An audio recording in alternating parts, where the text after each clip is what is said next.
नमस्कार, मी राहुल कुलकर्णी आणि एबीपी माझामध्ये आपल्या सर्व प्रेक्षकांचं स्वागत आहे. आपण गेली अनेक दिवस झालं डिकोडिंग करतोय महाराष्ट्राच्या पॉलिटिकल डेव्हलपमेंटला आणि सोबतच सचिन वाझे यांचं जे प्रकरण आहे. सो त्या पार्श्वभूमीवरती महाराष्ट्राच्या पोलीस दलामध्ये ज्यांनी 40 वर्षाहून अधिक काळ आपली सेवा बजावली आणि जे एक अतिशय ज्यांच्याविषयी खूप रिस्पेक्ट आहे असं आपण म्हणूया, त्या श्रीमती वीरा बोरवणकर मॅडम आपल्या बरोबर आहेत. सो मॅडम, तुमचं स्वागत आहे एबीपी माझामध्ये. थँक्यू. आणि मी तुमच्या बऱ्याचशा मुलाखती बघितल्या ज्या तुम्ही इंग्रजी वाहिन्यांना दिलेल्या आहेत. सो तिथून आपण सुरुवात करूया. तुम्हाला असं का वाटतं की ह्या सगळ्या प्रकरणाची जी चौकशी आहे ती न्यायालयाच्या किंवा न्यायाधीशाच्या निगराणीखालीच व्हायला हवी? म्हणजे सगळे मी ह्याच्याबद्दल नाही सांगत. सचिन वाझे यांच्या इन्व्हॉल्वमेंट इन अंबानी चे घराच्या समोर हे जे जेलेटिन वगैरे ठेवलेले आहे किंवा मनसुख हिरान यांचे मर्डर बद्दल मी ज्युडिशियल इन्क्वायरी ची डिमांड करत नाही, कारण ते इन्व्हेस्टिगेशन NIA कडे आहे आणि पुरावा गोळा केल्यानंतर ते चार्जशीट करतीलच. परंतु त्यानंतर कमिशनर ऑफ पोलीस त्यावेळेचे जे होते त्यांनी जे आपले होम मिनिस्टर यांच्यावर गृह खात्यावर जे आरोप लावलेले आहेत त्याबद्दल ज्युडिशियल इन्क्वायरी व्हावी असं मला वाटतं. मॅडम, तुमचा हा जो 40 वर्षाचा प्रदीर्घ अनुभव आहे, खरं म्हणजे हा जरा ऑफेंडिंग प्रश्न होईल तुमच्या एवढ्या प्रदीर्घ सेवेनंतर. सर्वसामान्य प्रेक्षक किंवा एक साधारण पत्रकार म्हणून सुद्धा पोलीस दलामध्ये आता जी काही आहे ती बजबजपुरी आहे, ती खरं तर आधीपासूनच होती, आता ती समोर येते असं म्हणणं योग्य आहे का? आणि त्याला जोडूनच खरं म्हणजे पोलीस दलामध्ये आता पोलिसिंग शिल्लक राहिलेली आहे का? बरेचसे प्रश्न नंतर मी विचारेन या पर्टिक्युलर केस बद्दल.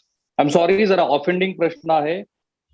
नाही, ऑफेंडिंग नाही, मी त्याला फ्रँक प्रश्न म्हणून धरते, कारण आपण फ्रँक प्रश्न काढले नाही, लोकांपुढे मांडले नाही, म्हणून ते जे म्हणतात ना की ज्यावेळी आपली परिस्थिती आता एवढी गंभीर झाली की अख्खा देश महाराष्ट्र पोलिसांकडे पाहतो, तोपर्यंत आपण ह्यांना अंडर द कार्पेट म्हणजे लपवत राहिलो. लोकांकडून सुद्धा, सिटीजन्स कडून तरी सोडा, म्हणजे ज्युडिशरी किंवा जे अवेअर इन्फॉर्म्ड सिटीजन्स आहेत त्यांच्याकडून सुद्धा आपण आपल्याकडची करप्शन, आपल्याकडची जी पॉलिटिकल आणि ब्युरोक्रॅटिक आणि पोलीस क्रिमिनल नेक्सस, आणि तो केवळ महाराष्ट्रामध्ये नाही अख्खे देशात आहे हा नेक्सस.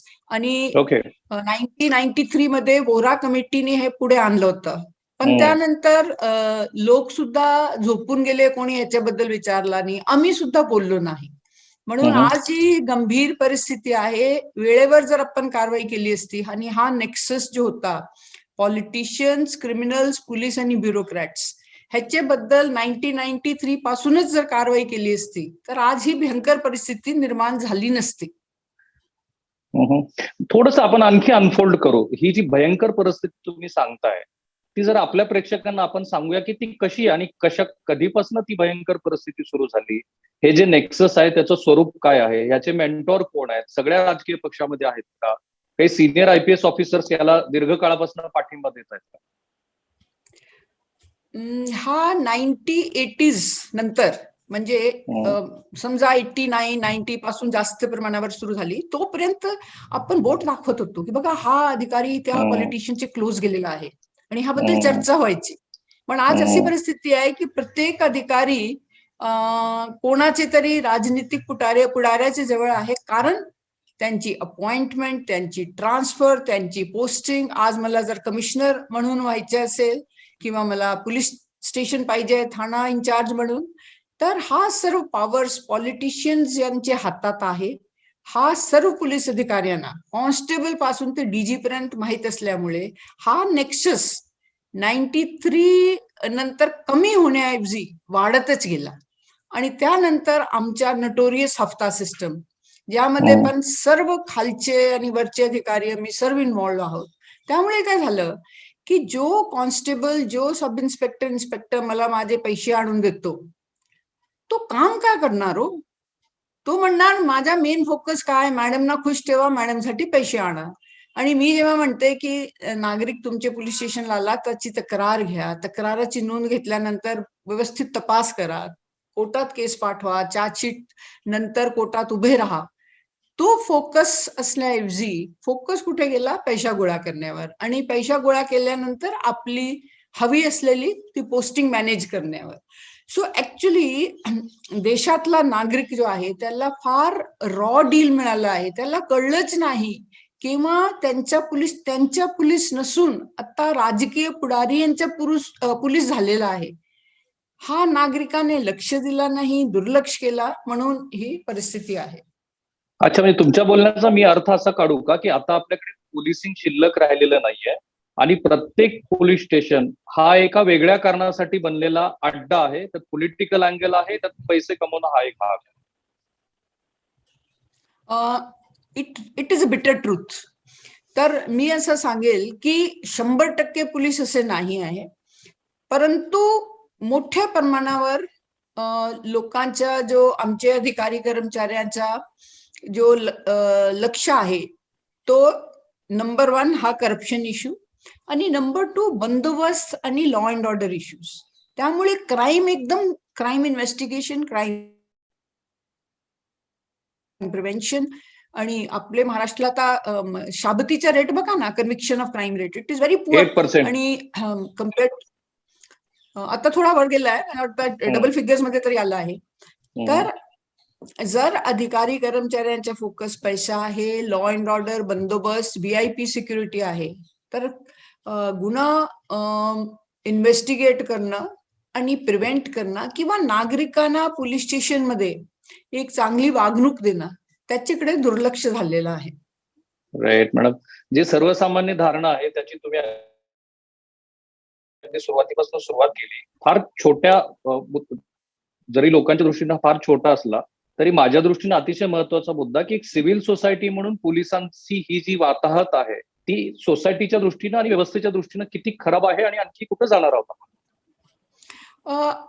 असा असतो की एक असा ऑनेस्ट आणि काम करणारा प्रोफेशनल लीडर मिळाला तर थोडे दिवस त्या कमिशनरेटमध्ये, त्या डिस्ट्रिक्टमध्ये चांगलं काम होतं, नागरिकांना चांगली वागणूक देण्यात येते, गुन्ह्याकडे सुद्धा, गुन्हा प्रतिबंधक आणि डिटेक्शनवर सुद्धा लक्ष देण्यात येतो. परंतु institution wise police as an institute असे लीडर्स कमी राहिलेले आहेत.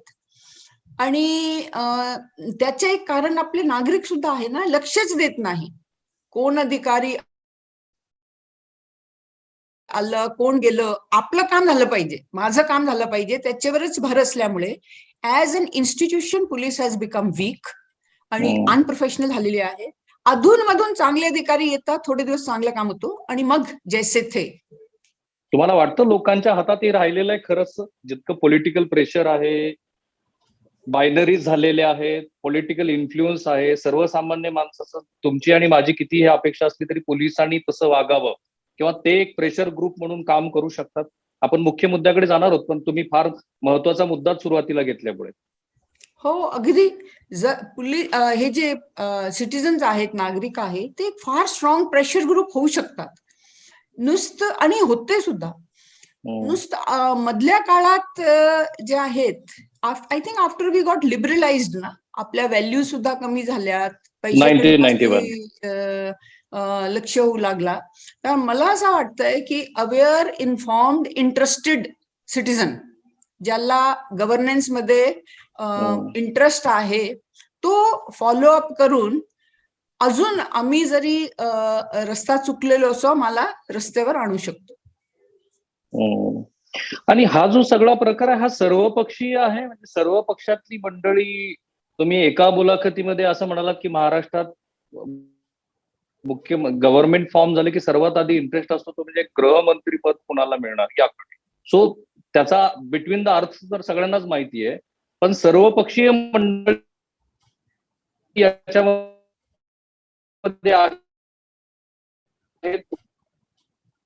कुठल्या एका पक्षाला अशी केस दिली जात होती की आमच्या पक्षाचा तमका गृहमंत्री होता, त्यावेळेला खूप चांगलं होतं.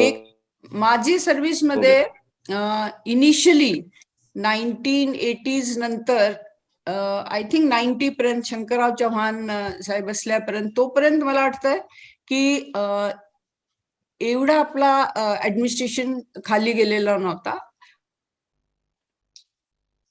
आणि मध्ये सुद्धा एक दोन वेळ फार इफेक्टिव्ह ऑनेस्ट होम मिनिस्टर आलेले आहेत.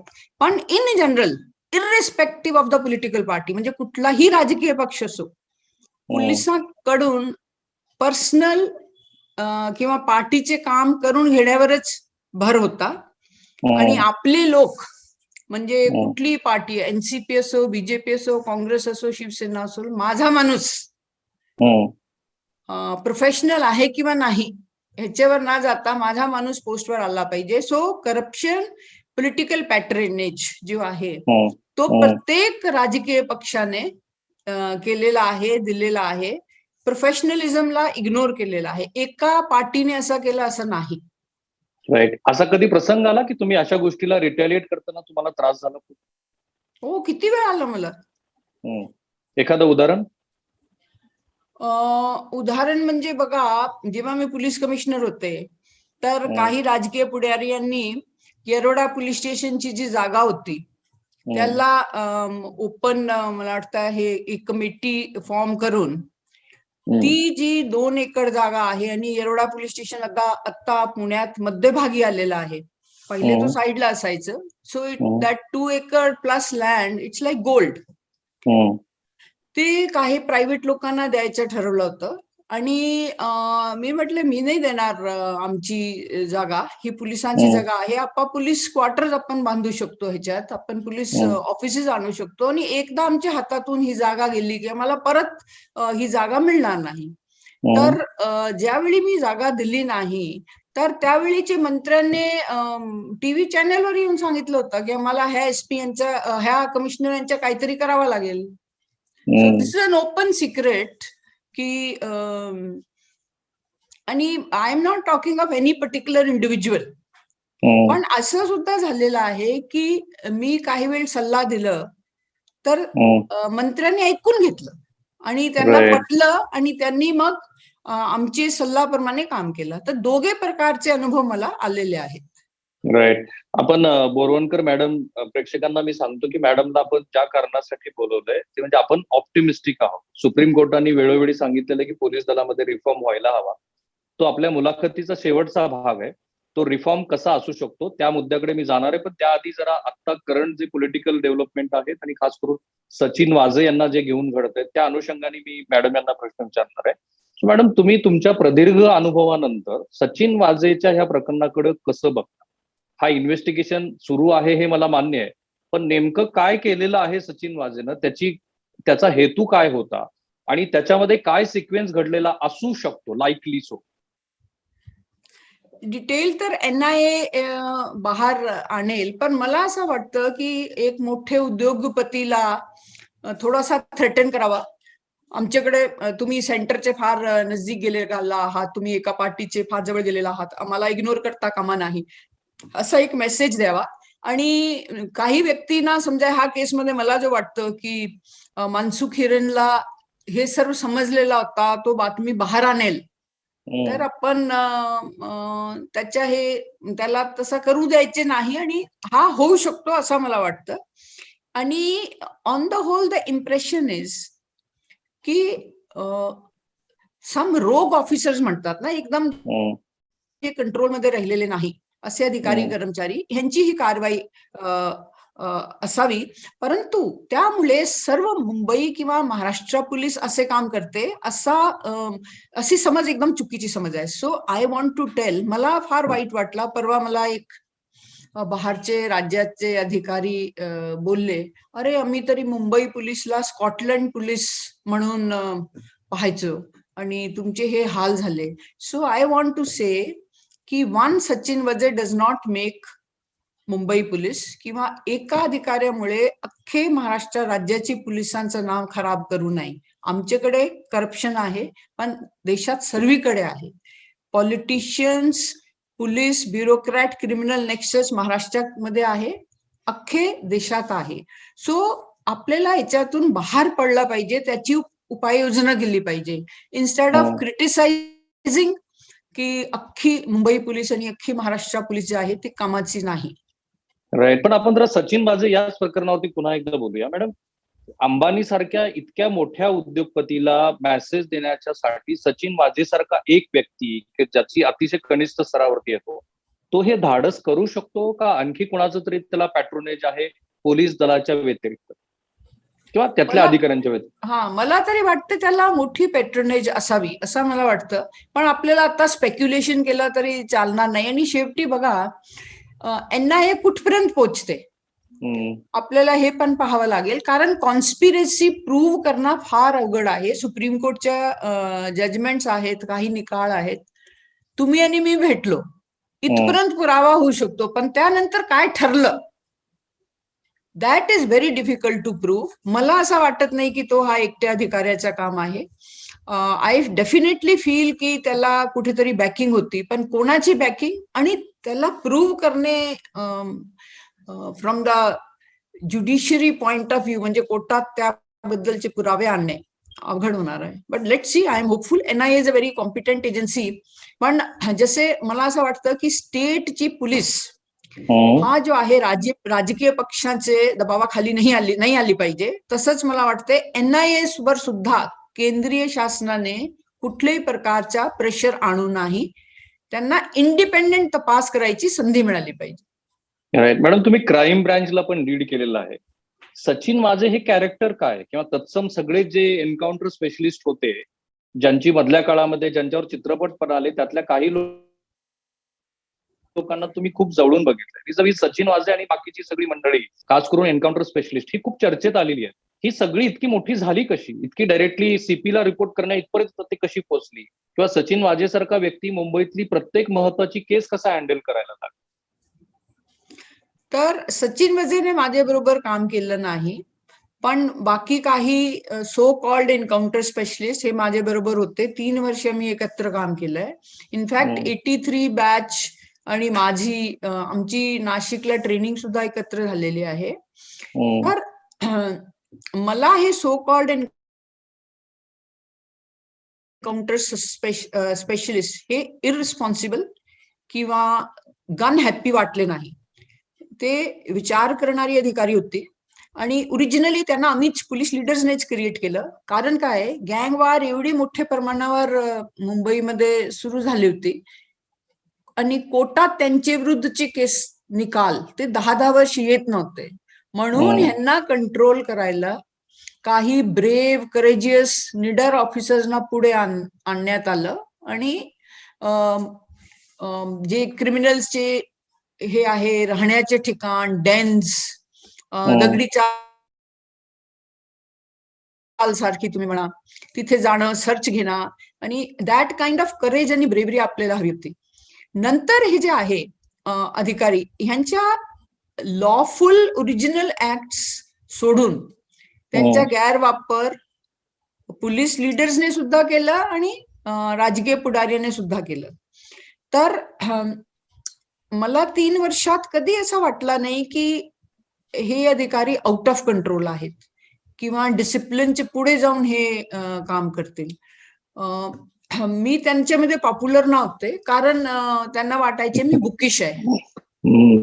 आणि मी बुकिश काय होते की मला वाटायचं की आपण ट्राय करूया की MCOC खाली हे ना क्रिमिनल गँग्स ना कसे न्यूट्रलाइज करता येते. पण तो एक वेळ घेणारा आणि परिश्रमी काम आहे. ह्यांना असं वाटायचे की मॅडम जे आहे ते बुकिश आहे. मला वाटायचे की ही encounter is not the right method.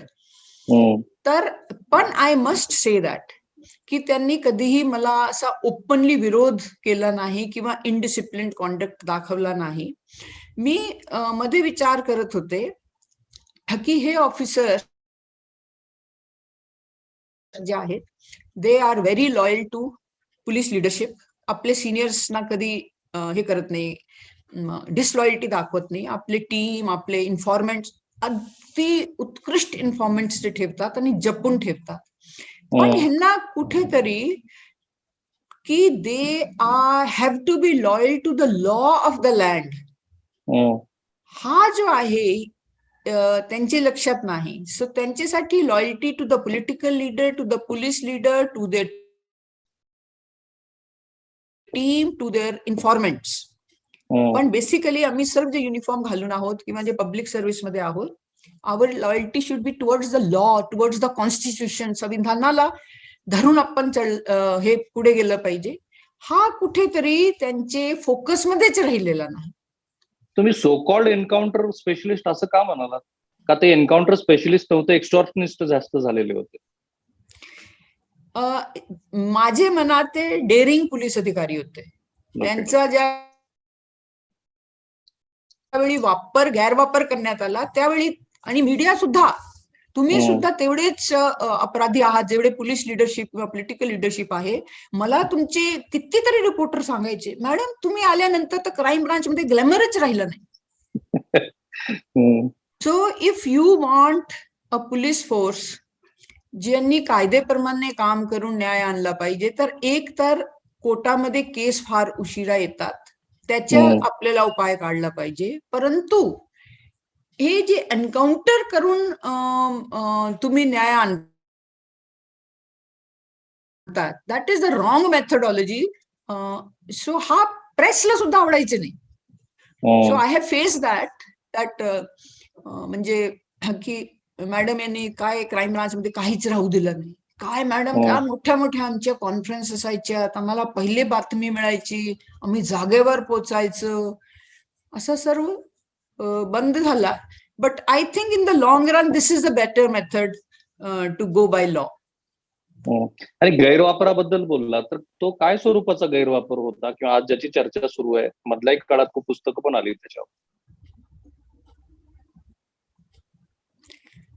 गैरवापर म्हणजे दोन मोठे बिल्डर्स मध्ये सिव्हिल डिस्प्यूट आहे, तर यांचा वापर करणे. पॉलिटिशियनला आपले विरोधी पक्षाला, विरोधी पक्ष नेत्याला किंवा जे काय लोक काय विरोध करतात त्यांना सबक शिकवायचे असेल तर ह्यांचा वापर करतात. पोलीस लिडर्सना काय आपले डिस्प्यूट सेटल करायचे असले किंवा पॉलिटिशियन्सना खुश करायचे असेल तर ह्यांचा, आणि मग हे स्वतः एक्स्ट्रॉशन होऊ लागले. काय झालं, त्यांना आपली पॉवर कळली ना, तर स्वतःहून बिझनेसमॅनला एक्स्टॉर्शन कॉल पण करून घेणे आणि मग प्रोटेक्शन सुद्धा देणे, आणि कशासाठी, पैशासाठी. So in the end it became extremely murky. Start was not bad. Start was की ही गुंड लोक जे आहेत त्यांना फेस करायला आपल्याला डेअरिंग जे आहे, साहसी उत्साही अधिकारी पाहिजे होते, आणि त्याप्रमाणे ह्यांना पहिले निवडलं होतं, आणि नंतर it became problem, an issue. तुमचा अंदाज मी विचारतो, हे एक्स्टॉर्शनिस्ट जे रॅकेट होतं ते किती मोठं आहे किंवा होतं? ते इंडिव्हिज्युअल लेवलवर असतो. म्हणजे जसे आपण म्हणतो पोलीस हफ्ता जो आहे तो इन्स्टिट्यूशनल लेवलवर आहे. सर्व पोलीस स्टेशनमध्ये पैसा इकठ्ठा होतो, डीवायएसपी कडे जातो, एसपी कडे जातो, कमिशनर्स कडे जातो. तसं नाहीये. हा मी माझ्या लेवलवर लँड डिस्प्यूट किंवा पर्सनल एनमिटी हे सेटल करते. तर इनफॅक्ट हा कंट्रोल करणं अवघड नाहीये. इन्स्टिट्यूशनल करप्शन कंट्रोल करणे अवघड आहे. इकडे एकदा त्यांना मेसेज मिळाला की ह्या कमिशनरला असं चालणार नाही, जसे मी अगोदर सांगितलं, ते कमिशनर यांच्या विरोधात जात नाही. They are, even if they have larger than life image. लोकांना असं वाटतं की हे अधिकारी म्हणजे काय पण करतील, पण माझा असा अनुभव आहे ते वरिष्ठांच्या विरोधात जात नाही. हा जे इंडिव्हिज्युअल लेवलची करप्शन एक्स्टॉर्शन आहे त्याला कंट्रोल करणं अवघड नाही. But basically we have to now strike at the institutional corruption. Correct. महाराष्ट्रातल्या प्रेक्षकांना हा प्रश्न पडला असेल की एरवी मी जसे थोडेसे इंटेलेक्च्युअल प्रश्न विचारतो, आपण पॉलिसीवरती कमेंट करतो, पण मी बोरवणकर मॅडमना असा कुठलाही प्रश्न विचारत नाहीये, कारण त्या इतक्या सुस्पष्ट थेटपणे महाराष्ट्रातल्या प्रेक्षकांना तुमच्या माझ्या मनातल्या प्रश्नांची उत्तरं देतात. त्यामुळं कुठेही आपण डायव्हर्ट न होता शेवटच्याच भागामध्ये आपण पोलीस रिफॉर्म बद्दल बोलू. मॅडम, आणखीन एक प्रकरण गाजतंय. खरं म्हणजे हा तुमचा अधिकार आहे, मी तो तुमच्याकडे ठेवतो. मी एका व्यक्तीबद्दल तुम्हाला कमेंट करतो, विचारतोय तुमचं मत, ते त्या व्यक्तीबद्दल नाहीये, त्याच्या पोलीस खात्याच्या कामगिरीबद्दल. आता ज्यांना पदावरून हटवलं त्या परमबीर सिंह यांच्याबद्दल तुमचं काय मत आहे? How good he is as a police officer, how honest he is as a police officer? तुमचा राईट तुमच्याकडे आहे. So I would reserve my opinion. I will not like to talk about it. पण एवढा मला माहित आहे की he is a very experienced police officer. म्हणजे त्यांनी लॉ अँड ऑर्डर हँडल केलेला आहे, क्राईम हँडल केलेला आहे. पण more than that I won't like to comment. Julio Ribeiro यांची त्यांची मुंबईच्या सीपी पदे निवड झाल्यानंतर एक दीर्घ मुलाखत मी इंडियन एक्सप्रेस किंवा टाइम्स ऑफ इंडियामध्ये वाचली होती. ते त्यांना कोट करत नव्हते असं मी, मागे तुम्ही जात आहात आणि राजकारण्यांचं लांगुल चांगुल करत आहात, अल्टिमेटली त्यातनं पोलीस दलाची वाताहत होणार. परमबीर सिंह यांना आपण बाजूला ठेवूया, पण महाराष्ट्राच्या पोलीस दलामध्ये सर्व प्रकारच्या विभागाचं प्रमुख पद मिळवण्यासाठी राजकारण्याकडे जाऊन काय करायला लागतं की ज्यामुळं पोलीस दलाची इतकी मोठी वाताहत झालेली? मी अगोदरच आपल्याला उत्तर दिलेलं आहे. राजकीय नेते किंवा पक्षांना असं एक सिक्युरिटी पाहिजे त्यांना की हा अधिकारी ह्या पदावर आम्ही जो सांगितलं तो ऐकेल, शी विल लिसन टू अस, आणि त्यानंतर आम्ही ज्या इन्स्ट्रक्शन दिल्या त्यांच्याप्रमाणे ते काम करेल. So once they feel that security, तर त्यावेळी त्या पद देण्यात येतात. पण माझं असं म्हणणं आहे, ऍज अ पोलीस ऑफिसर मी राजकीय पुढाऱ्यांसाठी काम करते किंवा नागरिकांसाठी. आणि आज अशी परिस्थिती आहे की माझे फोकसमध्ये नागरिक कुठेही नाही. माझा फोकस काय, ही पोस्ट हवी आहे मला आणि ह्या पुढाऱ्यामार्फत मला ही पोस्ट भेटू शकते. आणि देअरफॉर माझा सर्व अटेन्शन त्यांना प्लीज करण्यामध्येच, त्यांना खुश ठेवण्यामध्येच जातं. आणि this is how government is operating. पण अधूनमधून चांगले अधिकारी पण येतात, चांगले मिनिस्टर सुद्धा येतात. पण अधूनमधून असं होण्याऐवजी what we should have is a constantly competent public representative आणि इक्वली इफेक्टिव्ह, कॉम्पिटंट आणि लॉ रिस्पेक्टिंग, जे आपले संविधानाची ज्यांना म्हणजे लॉयल्टी टुवर्ड्स लॉ आहे, असे अधिकाऱ्यांना आणणे, तो आपला फोकस असला पाहिजे.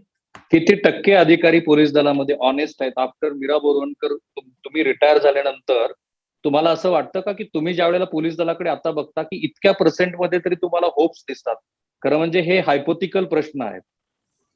मी फार कमी प्रमाण राहिलेलं आहे. पण हा शॉक मला लागलं होतं ज्यावेळी मी 91 मध्ये डीसीपी म्हणून एका क्राईम कॉन्फरन्समध्ये माझे 9 पोलीस स्टेशनचे 18 अधिकारी होते, सिनियर इन्स्पेक्टर्स आणि PI crime. Other officers were not there. ह्या 18 ऑफिसर्सला मी विचारला, तुमच्यामधून कोणी पैसा घेत नाही मला सांगा. They all kept quite. कोणीही उत्तर दिला नाही. पण एवढं सांगितलं, मॅडम आम्ही एक्स्टॉर्शन करत नाही, आम्ही खूनचे पैसे घेत नाही. हा 2 उत्तर दिले. मी म्हटलं नाही, मला असा अधिकारी सांगा जो अगदी पैसा घेत नाही. ते म्हटले आम्ही पुढची कॉन्फरन्समध्ये सांगतो. एक आठवड्यानंतर they gave me 2 names. One was a veterinary doctor who had come as a PSI, another was a probationer. So 9 police station, 1991 ची गोष्ट आहे. They said we don't extort, खूनचा पैसा घेत नाही. आमचे झोन मध्ये, अख्खी झोन 4 मध्ये 2 अधिकारी, एक वेटनरी डॉक्टर आणि एक प्रोबेशनर, हे पैसा घेत नाही. त्यानंतर as police commissioner I asked my DCPs in a conference of DCPs, तुमच्यामधून कोण पैसा घेत नाही.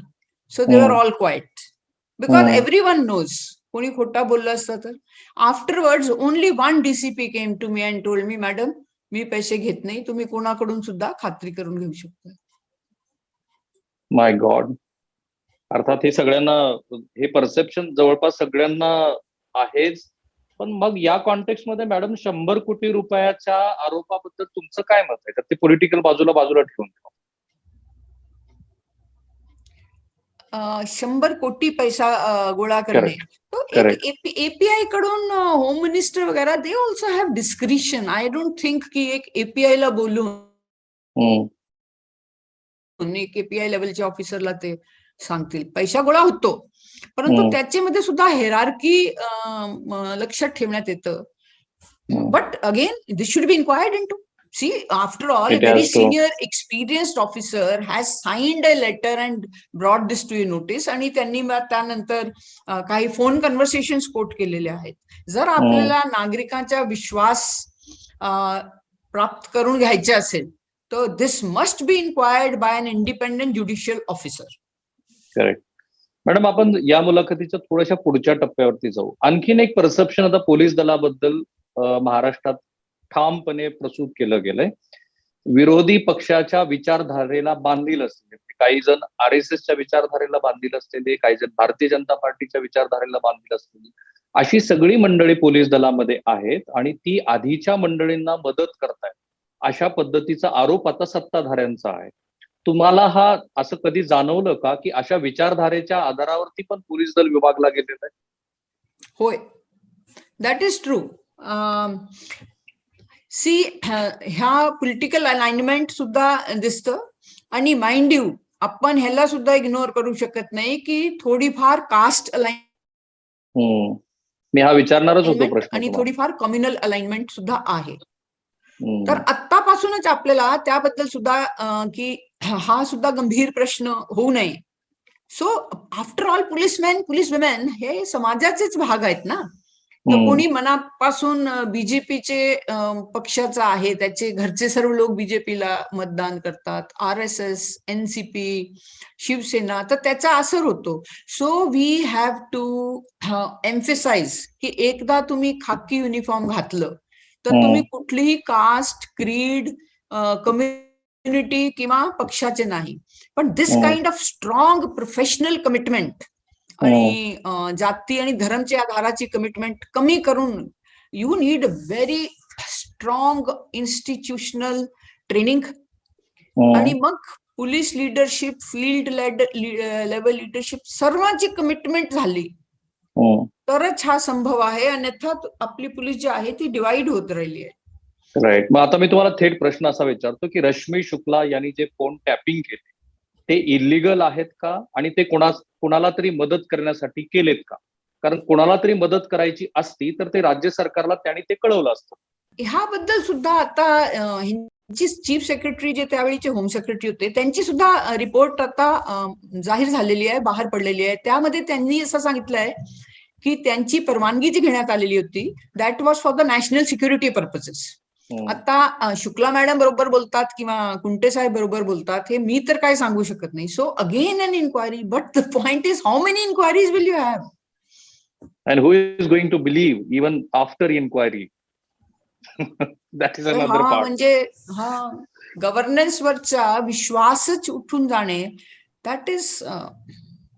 तरीही मी तुम्हाला हा मुद्दा ट्रेस करतो, तुम्ही रश्मी शुक्लांच्या या फोन टॅपिंगच्या प्रकरणाकडे कसं बघता? Whether there is any lacuna, intention? जर हा नॅशनल सिक्युरिटीची काय माहिती होती की इथे काहीतरी प्रॉब्लेम होणार आहे, व्हायलन्स होणार आहे, राईट होणार आहे, त्यासाठी जर हे इंटरसेप्शनवर ठेवण्यात आले होते किंवा काही मोठा क्राईम, ऍक्च्युली इंटच्या नाही पण आम्ही क्राईम मध्ये क्राईमची जर काय मोठी बातमी, मोठा क्राईम होणार असेल तर आम्ही सुद्धा इंटरसेप्ट करायचो. पण for the other purposes other than permitted by the telegraph act that is not done. आपल्याला हे काय, it is a very delicate operation आणि सिक्रेट ऑपरेशन असतो, म्हणून आपल्याला अगदी ऍक्ट प्रमाणेच गेलं पाहिजे. And though it is totally secret operation, आम्हाला सर्वांना माहित आहे ही माहिती कधीही बाहेर पडू शकते, त्यावेळी आपल्याला अडचणीत येऊ नये. So we very strictly follow the act आणि इंटरसेप्शनची परवानगी ज्या मुद्द्याखाली देण्यात आलेली आहे त्या खालीच त्याचा उपयोग झाला पाहिजे. पण एवढ्या इलिगल ऍक्टिव्हिटी पोलीस दलामध्ये होत असतील तर पॉलिटिकल पर्पज साठी पोलीस दलाच्या वतीनं काही फोन टॅपिंग विशेषतः राजकारण्यांची केली जाते का, जात होती का? कधी तुमच्या ते तसं लक्षात आलं होतं का? और this is a very regular practice? No, I don't think it is regular at all. At least मी काय इंट केलेला नाही, इंटेलिजन्स मी केलेला नाही. क्राईम मध्ये तर आम्ही कधीच तसं केलं नाही. पण उदाहरणार्थ पुणा कमिशनर असताना माझे जे स्पेशल ब्रांच अधिकारी होते, पुण्या बंद ची कॉल अशी देण्यात आली होती, पुणा बंद. तर त्यासाठी आम्ही काही राजकीय पुढाऱ्यांचे हे ठेवले होते फोन कॉल्स अंडर ऑब्झर्वेशन, की काय व्हायलन्स करणार आहेत का किंवा प्लॅनिंग आहे का. तर त्यानंतर त्यात काही पुढाऱ्यांचे फोन्सवर की आपण पुण्याचे ह्या ठिकाणी बसेसना पेटूया, बसेसला आत येऊ द्यायचे नाही, आणि पुणा बंद साठी व्हायलन्सची प्लॅनिंग होती. सो स्पेशल ब्रांच मला बोलून घेतला, ते मला ऐकायला लावलं आणि आम्ही केस दाखल केली. त्या राजकीय पुढाऱ्यांच्या विरुद्ध आम्ही क्रिमिनल केस दाखल केली की तुम्ही राईट प्लॅन करत होता. आणि ज्यावेळी आम्ही आमची चार्जशीट दिली त्यामध्ये आम्ही कोणते टेलिग्राफ ऍक्ट प्रमाणे कोणते कमिशनरच्या अधिकाराप्रमाणे हे फोन इंटरसेप्शनवर लावले होते, आणि त्यावरून ही व्हायलन्सची हिंसाचाराची बातमी मला मिळाली, आणि हे हिंसाचाराचं ह्यांचा कट होता, चार्जशीट केला. पण unfortunately, and that is the reality, that case was withdrawn by the government. म्हणजे शासनाने तो केस विड्रॉ करून घेतलं.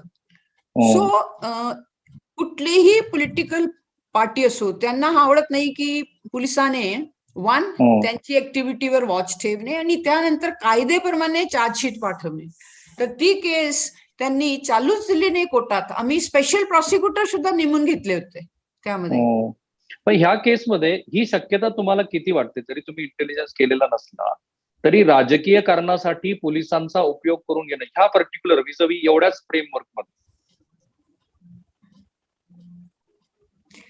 सो आय टोल्ड यू ना की मी इंटेलिजन्स विंग मध्ये कामच केलेलं नाही. हो, आय गॉट युअर पॉइंट. पण तरी तुमचा आय एम व्हेरी क्लिअर की तुम्ही राजकीय उद्दिष्टासाठी इंटरसेप्शनवर फोन ठेवू शकत नाही, आणि जर असं होत असेल तर दॅट इज इलिगल, आणि that should not be encourage. कारण काय, त्याच्यामुळे आपले लोकतंत्राला, डेमोक्रेसीला थ्रेट आहे.